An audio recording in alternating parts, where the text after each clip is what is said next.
మా latest videos కోసం మా ఈ తెలుగు న్యూస్ ఛానల్ సబ్స్క్రైబ్ చేసి గంట సింబల్ యాక్టివేట్ చేసుకోండి. రేపు గురువారం రాత్రికి పసుపు డబ్బాలో ఇది వెయ్యండి. లక్షలు కాదు, కోట్లు వస్తాయి. మీ కష్టాలన్నీ పోతాయి, బాధలన్నీ పోతాయి, సమస్యలన్నీ పోతాయి. లక్ష్మీదేవి అనుగ్రహంతో సంపాదన విపరీతంగా పెరుగుతుంది. ఎందుకంటే పసుపు డబ్బా అంటే కేవలం వంటగదిలో ఒక మూలన ఉండే సాధారణ డబ్బా మాత్రమే కాదు. అది సాక్షాత్తు శ్రీ మహాలక్ష్మీదేవి స్వరూపం. పసుపును మనం ప్రతి శుభకార్యంలోనూ, పండుగలలోనూ, పూజలలోనూ విరివిగా ఉపయోగిస్తాము. పసుపు ఎక్కడైతే స్వచ్ఛంగా, పవిత్రంగా ఉంటుందో అక్కడ లక్ష్మీదేవి కొలువై ఉంటుందని మన పురాణాలు ఘోషిస్తున్నాయి. అందుకే ఇంట్లో పసుపును దాచే డబ్బాను ఎంతో జాగ్రత్తగా, భక్తి శ్రద్ధలతో చూసుకోవాలి. పసుపు డబ్బాను లక్ష్మీదేవి ప్రతిరూపంగా భావించి ప్రతిరోజు దానికి నమస్కరించుకోవడం వల్ల ఇంట్లో శుభకార్యాలు జరుగుతాయి. పసుపు డబ్బాను ఎప్పుడూ కూడా అపరిశుభ్రమైన చేతులతో లేదా ఇంగిలి చేతులతో తాకకూడదు. పసుపు డబ్బా చుట్టుపక్కల ప్రాంతాన్ని ఎప్పుడూ అత్యంత శుభ్రంగా ఉంచుకోవాలి. వంటగదిలో పసుపు డబ్బాను ఎక్కడ పడితే అక్కడ కాకుండా సరైన దిశలో పెట్టడం కూడా చాలా ముఖ్యం. దీనిని వంటగదిలో తూర్పు లేదా ఉత్తర దిశగా ఉండే అరలలో, షెల్ఫ్స్లో పెట్టుకోవడం వాస్తు ప్రకారం ఎంతో మంచిది. అలాగే ఎట్టి పరిస్థితుల్లోనూ పసుపు డబ్బాను కింద నేల మీద పెట్టకూడదు. షెల్ఫ్స్లో కానీ కొద్దిగా ఎత్తుగా ఉండే ప్రదేశంలో కానీ ఉంచాలి. డబ్బాలో పసుపు ఎప్పుడూ నిండుగా ఉండేలా చూసుకోవాలి. పూర్తిగా అయిపోయే వరకు వేచి చూడకుండానే మళ్ళీ పసుపును తెచ్చి అందులో పోయాలి. ఇక్కడ ప్రతి ఒక్కరూ తెలుసుకోవాల్సిన ఇంకొక అతి ముఖ్యమైన విషయం ఏమిటంటే, వంటగదిలో పసుపు డబ్బాను, ఉప్పు డబ్బాను ఎప్పుడూ ఒకే చోట పక్కపక్కన పెట్టకూడదు. ఉప్పు కూడా లక్ష్మీ స్వరూపమే అయినప్పటికీ ఈ రెండింటి శక్తులు వేరువేరుగా ఉంటాయి. పసుపు శుభానికి, మంగళానికి ప్రతీక అయితే ఉప్పు నెగిటివ్ ఎనర్జీని గ్రహించే గుణం కలిగి ఉంటుంది. ఈ రెండింటినీ పక్కపక్కన ఉంచడం వల్ల ఇంట్లో అనవసరమైన ఆర్థికపరమైన ఒడిదుడుకులు, మానసిక అశాంతి వచ్చే అవకాశం ఉందని వాస్తుశాస్త్రం చెబుతోంది. కాబట్టి పసుపు డబ్బాను ఒకవైపు పెడితే ఉప్పు డబ్బాను దానికి కొద్దిగా దూరంగా వేరొక చోట పెట్టడం ఎంతో శ్రేయస్కరం. అలాగే మనం ఇంట్లో 2 రకాల పసుపు డబ్బాలను ఏర్పాటు చేసుకోవాలి. దేవుడి పూజ గదిలో వాడటానికి ఒక పసుపు డబ్బాను ప్రత్యేకంగా పెట్టుకోవాలి. అలాగే వంటల్లో వాడే పసుపును వేరేగా ఉంచుకోవాలి. వంటగదిలో వాడే పసుపును ఎట్టి పరిస్థితుల్లోనూ దేవుడికి వాడకూడదు. దేవుడి దగ్గర ఉన్న పసుపును వంటలకు వాడకూడదు. ఎందుకంటే మనం వంటల్లో వాడే పసుపును మాంసం లాంటివి వండుతున్నప్పుడు తీసి కూడల్లో వేస్తాం.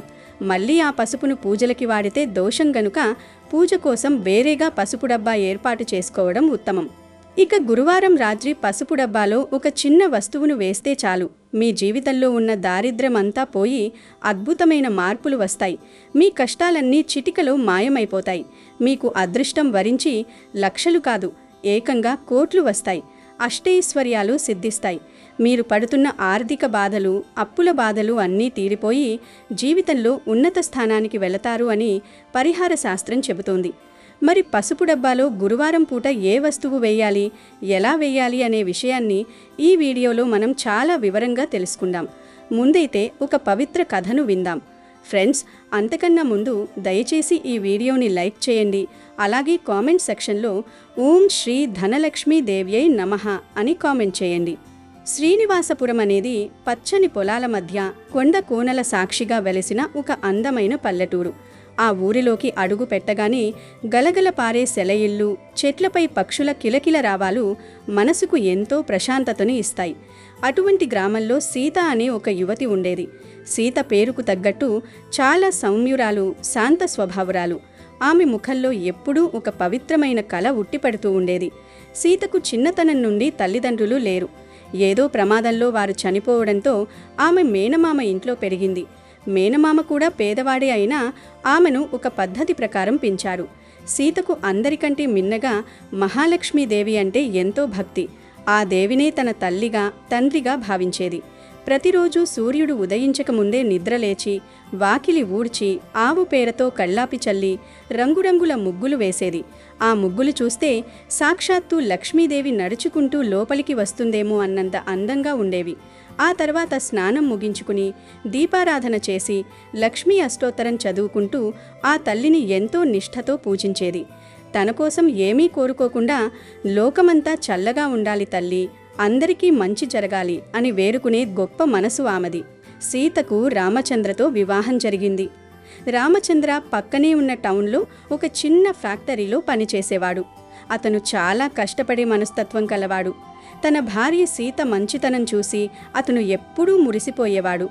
ఆమె చేస్తున్న పూజలు, ఆమె పద్ధతి చూసి తనకు సాక్షాత్తు మహాలక్ష్మియే భార్యగా దొరికిందని గర్వపడేవాడు.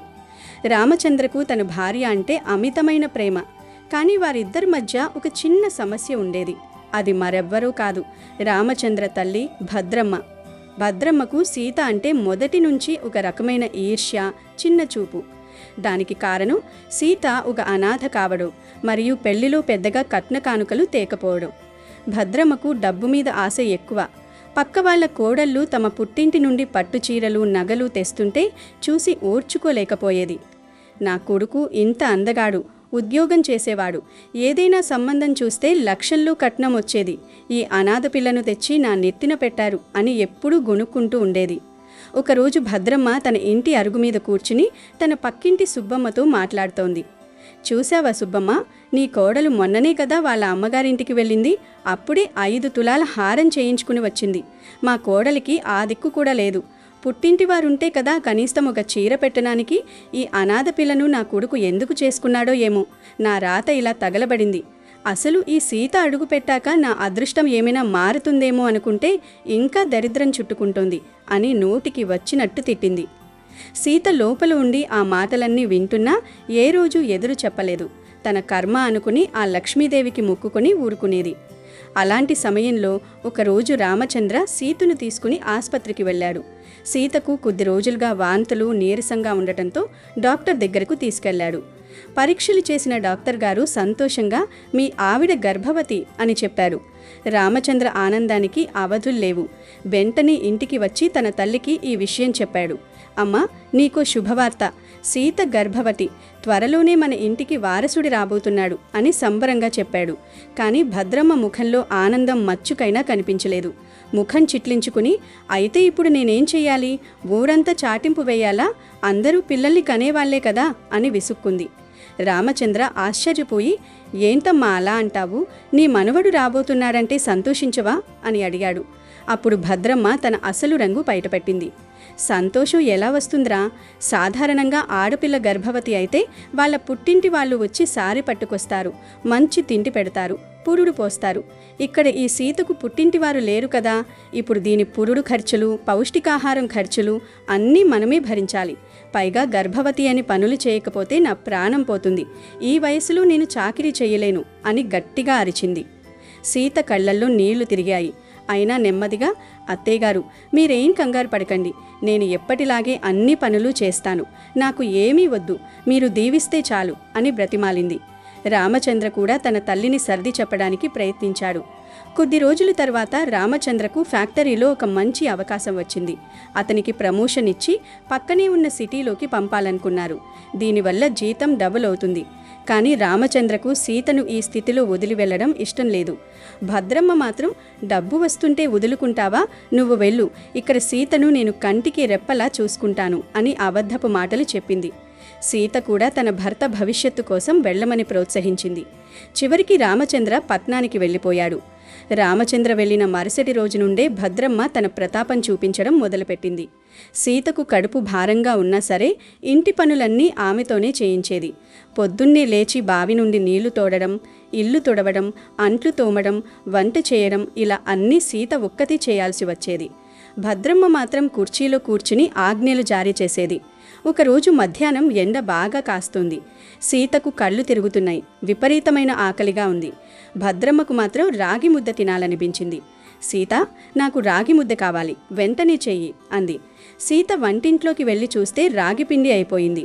అత్తయ్యగారు, పిండి లేదు, రాగులు కూడా లేవు అని చెప్పింది. లేకపోతే టౌన్కి వెళ్ళి తెచ్చుకో, నీకేం గర్భవతివి కదా అని గారాలు చేయాలా, వెళ్ళి తీసుకురా అని ఆ ఎండలో సీతను బయటకు పంపింది. సీత నీరసంగా దారిలో నడుస్తూ ఏడుస్తుంది. అమ్మా లక్ష్మీదేవి, నన్ను ఎందుకిలా పరీక్షిస్తున్నావు తల్లి, నాకు ఎవరూ లేరని అత్తయ్యగారు ఇంతలా వేధిస్తున్నారు, నువ్వే నాకు దిక్కు అని ప్రార్థించింది. అంతలో దారి పక్కన ఒక ముసలావిడ రాగులమ్ముతూ కనిపించింది. ఆవిడ సీత దగ్గరకు వచ్చి, ఏమ్మా, ఈ ఎండలో ఎక్కడికి వెళ్తున్నావు? నీ ముఖం చూస్తే చాలా నీరసంగా ఉంది. రా, ఈ చెట్టు కింద కాసేపు కూర్చో అని పిలిచింది. సీత జరిగిందంతా చెప్పగా ఆ ముసలావిడ, అయ్యో పిచ్చిపిల్ల, ఇందుకేనా బాధపడుతున్నావు? నా దగ్గర ఉన్న రాగులు తీసుకో, ఇవి చాలా మేలైన రకం అని ఒక మూటను సీత చేతిలో పెట్టింది. చిత్రంగా ఆ మూట చేతిలోకి రాగానే సీతకు తెలియని శక్తి వచ్చినట్టు అనిపించింది. ఆ రాగులు బంగారు రంగులో మెరుస్తున్నాయి. సీత ఆమెకు కృతజ్ఞతలు చెప్పి ఇంటికి వచ్చింది. ఇంటికి రాగానే భద్రమ్మ, వచ్చావా? సరే, ఆ రాగులని తిరగలిలో వేసి విసిరి పిండి చెయ్యి, నాకు వెంటనే ముద్ద కావాలి అంది. సీత తిరగలి దగ్గర కూర్చుని విసరడం మొదలుపెట్టింది. ఆమె కళ్ళు తిరుగుతున్నాయి, చేతులు వణుకుతున్నాయి. సరిగ్గా అదే సమయంలో సీత చిన్ననాటి స్నేహితురాలు వాణిలాగా ఒక అమ్మాయి ఇంటికి వచ్చింది. సీత, ఏంటి ఈ పని? నువ్వు ఈ స్థితిలో ఇలాంటి పనులు చేయడమేంటి? పక్కకు జరుగు, నేను చేస్తాను అంటూ వాణి ఆ తిరగలిని తీసుకుని నిమిషాల్లో పిండి చేసేసింది. అంతేకాదు, వంటింట్లోకి వెళ్ళి వంట కూడా పూర్తి చేసి సీతకు తినిపించింది. సీత ఆశ్చర్యపోయి, వాణి, నువ్వు ఎప్పుడు వచ్చావు, ఎలా వచ్చావు అని అడుగుతుంటే ఆ అమ్మాయి సమాధానం చెప్పకుండా వెళ్ళిపోయింది. భద్రమ్మ మారలేదు. సాయంత్రం భద్రమ్మకు ఎవరూ చెప్పారు, ఏమిటి, మీ కోడలి పుట్టింటివారు ఏమీ సరుకులు పంపడం లేదేంటి? ఊళ్ళో అందరికీ సీమంతాలు జరుగుతున్నాయి అని. అది విన్న భద్రమ్మకు మంట పుట్టింది. ఇంట్లోకి వచ్చి సీతను దుర్భాషలాడింది. చూడు సీత, నువ్వు అనాథవి అని తెలిసినా నా కొడుకు నిన్ను తెచ్చాడు. కానీ ఈ ఊళ్ళో నా పరువు పోతోంది. రేపు సాయంత్రంలోపు నీ పుట్టింటి నుండి ఎవరైనా వచ్చి నీకు సీమంతం సారి, పట్టుచీరలు, నగలు తీసుకురాకపోతే నిన్ను ఈ ఇంట్లో ఉండనివ్వను, గెంటి పారేస్తాను. నీ లక్ష్మీదేవిని పిలుచుకుంటావో, నీ చచ్చిన తల్లిదండ్రులను పిలుచుకుంటావో నాకు తెలియదు. నాకు రేపు సాయంత్రానికి నగలు, నట్రా కావాలి అని తేల్చి చెప్పింది. సీత ఆ రాత్రంతా ఏడుస్తూ గడిపింది. అమ్మా మహాలక్ష్మి, నా అత్తయ్యగారి కోలికలు నీకు తెలుసు. నాకు నువ్వు తప్ప ఎవరూ లేరు. నా పరువు కాపాడు తల్లి అని కన్నీళ్లతో ప్రార్థించింది. మరుసటి రోజు సాయంత్రమయ్యింది. భద్రమ్మ గడప మీద కూర్చుని ఎగతాళిగా నవ్వుతుంది. ఏది, నీ పుట్టింటివారు ఇంకా రాలేదేంటి? ఎక్కడ నీ చీరలు, ఎక్కడ నీ నగలు అని అరుస్తుంది. సరిగ్గా అప్పుడే గ్రామమంతా ఒక అద్భుతమైన సువాసనతో నిండిపోయింది. ఎక్కడో దూరం నుండి గజ్జల సవ్వడి వినబడుతోంది. ఊరంతా ఆశ్చర్యపోయేలా ఒక పెద్ద ఊరేగింపు వస్తోంది. ముందు 10 మంది పనివాళ్లు వెండి పళ్ళాలలో పట్టుచీరలు, బంగారు ఆభరణాలు, వజ్రాల హారాలు, రకరకాల పిండి వంటలు పట్టుకుని వస్తున్నారు. వారి మధ్యలో సాక్షాత్తు మహాలక్ష్మీదేవి ఒక 5వ పుణ్యస్త్రీ రూపంలో నడుచుకుంటూ వస్తోంది. ఆమె ధరించిన పట్టుచీర సూర్యుడిలా వెలిగిపోతోంది. ఆమె వంటి మీద ఉన్న నగలు మెరుపులు చిమ్ముతున్నాయి. ఆమె రాకతో ఆ ఇల్లంతా ఒక దివ్యమైన కాంతితో నిండిపోయింది. భద్రమ్మ ఆ దృశ్యాన్ని చూసి కళ్ళు బైర్లు కమ్మాయి. నోట మాట రాక అలాగే నిలబడిపోయింది. లక్ష్మీదేవి నేరుగా లోపలికి వచ్చి సీతను దగ్గరకు తీసుకుంది. సీత కళ్లలో ఆనంద బాష్పాలు కారుతున్నాయి. అమ్మా, వచ్చావా తల్లి అని ఆమె పాదాల మీద పడింది. లక్ష్మీదేవి సీతను దీవించి భద్రమ్మ వైపు తీవ్రంగా చూసింది. ఏమిటి భద్రమ్మ, సీతకు పుట్టింటివారు లేరని కదా నీ బాధ? ఇదిగో చూడు, లోకమంతటికీ తల్లిని నేనుండగా నా బిడ్డ అనాథ ఎలా అవుతుంది? సీత నా కూతురు. ఆమె భక్తికి మెచ్చి నేనే ఆమె పుట్టింటి తరపున సారి తీసుకువచ్చాను. ఇందులో ఈ గ్రామాన్ని కొనగలిగే ధనముంది. 7 తరాల వరకు సరిపోయే ధాన్యముంది. చూసుకో అని పనివాళ్లు తెచ్చిన ఆ పల్లాలను భద్రమ్మ ముందు పెట్టింది. ఆ పల్లాలలో ఉన్న బంగారు నాణాలు, వజ్రాల నగలు చూసి భద్రమ్మకు వణుకు పుట్టింది. ఆమెకు అర్థమైంది తను తప్పు చేశానని. సాక్షాత్తు ఆ జగన్మాతనే తన ఇంటికి వచ్చిందని తెలిసి ఆమె కాళ్ల మీద పడిపోయింది. తల్లి, నన్ను క్షమించు. ధన వ్యామోహంతో కళ్ళు మూసుకుపోయి ప్రవర్తించాను. నా కోడలిలో ఉన్న దైవత్వాన్ని చూడలేకపోయాను. నాకు శిక్ష విధించు తల్లి, కానీ నన్ను మన్నించు అని ఏడ్చింది. అప్పుడు మహాలక్ష్మి శాంతించి, చూడు భద్రమ్మ, ధనం ఈరోజు ఉంటుంది, రేపు పోతుంది. కానీ గుణవంతురాలైన కోడలు దొరకడం పూర్వజన్మ సుకృతం. సీత వంటి కోడలు ఉన్న ఇల్లే వైకుంఠం. ఇకపై ఎప్పుడూ తనను కష్టపెట్టకు. ఆమె గర్భంలో పెరుగుతున్న బిడ్డ అదృష్టవంతుడు. కోడలిని కోడలిలా కాకుండా ఇంటి మహాలక్ష్మిలా గౌరవించు. అప్పుడే నీకు నీ వంశానికి శ్రేయస్సు అని చెప్పి మాయమైపోయింది. ఆ క్షణం నుండి భద్రమ్మలో పూర్తిగా మార్పు వచ్చింది. సీతను సొంత కూతురు కంటే ఎక్కువగా చూసుకోవడం మొదలుపెట్టింది. ఆమెకు ఏ కష్టం కలగకుండా పనులన్నీ తనే చేసేది. కొద్ది రోజుల తర్వాత రామచంద్ర పట్నం నుండి వచ్చాడు.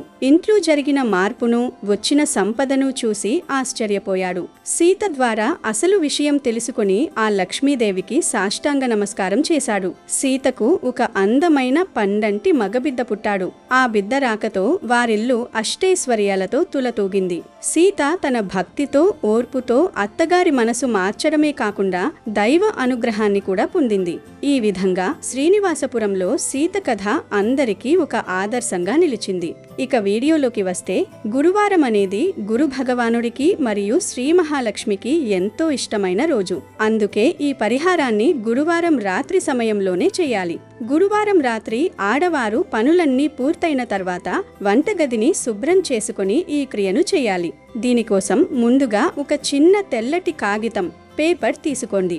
ఆ కాగితం మీద ఎటువంటి గీతలు ఉండకూడదు. ఆ ఖాళీ పేపర్లో ముందుగా ఒక చిన్న అల్లం ముక్కను వేయండి. అల్లం అనేది సిరి సంపదలను ఆకర్షించే అద్భుతమైన వస్తువు అని తంత్రశాస్త్రం చెబుతోంది. శుభ్రంగా కడిగి ఆరబెట్టిన ఒక చిన్న పొడి అల్లం ముక్కను ఆ పేపర్ మీద ఉంచండి. అల్లం ముక్క పెట్టిన తర్వాత అందులో సరిగ్గా 7 నల్ల మిరియాలు వేయండి. మిరియాలు మన ఇంట్లో ఉన్న నెగటివ్ ఎనర్జీని, చెడు దృష్టిని పారద్రోలడంలో ఎంతో శక్తివంతంగా పనిచేస్తాయి. ఆ తర్వాత అందులో ఒక ఎండు మిరపకాయను తొడిమ తీయకుండా వేయండి. ఎండు మిరపకాయ శత్రు బాధలను నివారించి పనుల్లో ఉన్న ఆటంకాలను పూర్తిగా తొలగిస్తుంది. ఇప్పుడు ఆ పేపర్లో అల్లం ముక్క, 7 మిరియాలు, ఒక ఎండు మిరపకాయ ఉన్నాయి. ఈ 3 వస్తువులను ఆ పేపర్లో ఉంచి దానిని ఒక చిన్న పొట్లంలాగా జాగ్రత్తగా చుట్టండి. ఈ పొట్లం చుట్టేటప్పుడు పూర్తిగా లక్ష్మీదేవి మీద మనసు లగ్నం చేయాలి. ఆ పొట్లాన్ని మీ కుడి చేతిలో పట్టుకొని కళ్ళు మూసుకుని మీ మనసులో ఉన్న అతి ముఖ్యమైన కోరికను లేదా మిమ్మల్ని బాధిస్తున్న ఆర్థిక సమస్యను అమ్మవారితో చెప్పుకోండి. నా కష్టాలు తీరిపోవాలి, ఇంట్లో ధన ప్రవాహం పెరగాలి అని బలంగా కోరుకోండి. ఇలా వేడుకున్న తర్వాత వంటిగదిలో ఉన్న మీ పసుపు డబ్బా మూత తెరిచి అందులో ఉన్న పసుపు మధ్యలో ఈ పొట్లాన్ని పెట్టండి. ఆ పొట్లం పసుపులో కప్పబడిపోయేలా పెట్టి మూత బిగించి ఉంచేయండి. పసుపులో ఉన్న లక్ష్మీతత్వం, ఆ పొట్లంలో ఉన్న ఆకర్షణ శక్తి కలిసి మీ ఇంట్లోకి ధనాన్ని విశేషంగా ఆకర్షిస్తాయి. ఇలా పసుపు డబ్బాలో వేసిన పొట్లాన్ని అలాగే వదిలేయకూడదు. దీనిని నెలకి ఒకసారి మార్చాలి. అంటే ఒక నెల గడిచిన తర్వాత వచ్చే ఏదైనా ఒక గురువారం నాడు మళ్లీ రాత్రి సమయంలో ఆ పాత పొట్లాన్ని పసుపు డబ్బాలో నుండి బయటకు తీయాలి. ఆ తీసిన పొట్లాన్ని ఎట్టి పరిస్థితుల్లోనూ చెత్తబుట్టలో వేయకూడదు. దానిని తీసుకువెళ్లి పారే నీటిలో, అంటే నది లేదా కాలువ లాంటి ప్రవహించే నీటిలో పడేయండి. పారే నీరు లేకపోతే ఎవరూ తొక్కని ప్రదేశంలో ఒక పచ్చటి చెట్టు మొదట్లో మట్టి తీసి పాతిపెట్టండి. ఆ తర్వాత మళ్ళీ ఇంకొక కొత్త కాగితం తీసుకుని అందులో కొత్త అల్లం ముక్క, 7 మిరియాలు, ఒక ఎండు మిరపకాయ వేసి కొత్త పొట్లం కట్టి మీ కోరిక చెప్పుకొని మళ్ళీ పసుపు డబ్బాలో వేయాలి. ఇలా ప్రతి నెల చేయాలి. ఇలా పసుపు డబ్బాలో పొట్లం వేసే ఈ అద్భుతమైన పరిహారాన్ని మీరు వరుసగా 7 సార్లు, అంటే నెలకి ఒకసారి చొప్పున 7 సార్లు ఖచ్చితంగా చేయాలి. ఇలా క్రమం తప్పకుండా పరిపూర్ణమైన నమ్మకంతో 7 సార్లు చేస్తే ఖచ్చితంగా మీ కష్టాలన్నీ పోతాయి. మీ ధన సమస్యలు, ఆర్థిక ఇబ్బందులు అన్నీ పూర్తిగా సమసిపోయి మీ సంపాదన అనూహ్యంగా పెరుగుతుంది.